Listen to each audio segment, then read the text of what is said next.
Selveri iga-aastase heategevuskampaania Koos on kergem ajal annetati poeketi Võru kaupluses kokku 4400 €, mis neljapäeval sümboolse tšekina Lõuna-Eesti haiglale üle anti. Sel aastal läks Selveri kampaania paremini kui eelmine aasta, et kogusime siis Võru Lõunakeske haigla otstarbeks 4400 €.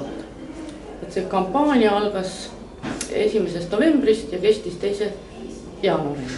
Meil on nagu kampaania partnerid, kelleks on siis erinevad ettevõtted, kelle tootete ostu pealt annetas Selver 1 sendi heategevuseks.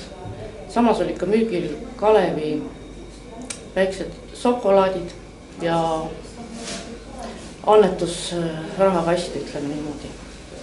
Et sularaha annetuse näol tuli nagu vähem. Et enamus käib nagu kaardimaksega tänapäeval.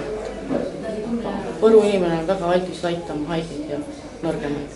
Annetatud raha eest soetatakse haigla uuendatud taastusravikeskusesse lastele mõeldud taastusravivahendeid.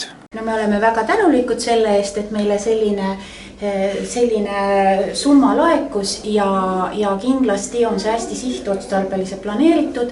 Läheb ta enamasti laste siis taastusravivahendite jaoks, laste arendusravi jaoks ja sellise üldise füüsilise parandamise jaoks.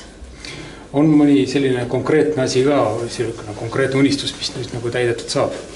Põhiline on ikkagi see, et mis laste füsioterapeudid ootavad, on erinevatele vanusegruppidesse mõeldavad arendusrajad, roomamisrajad, ronimisrajad, erinevad pallid, rõngad, viskevahendid, et see on kõik see, mida me siis loodame ja et me saame. Millal need ostud siis nüüd tehakse?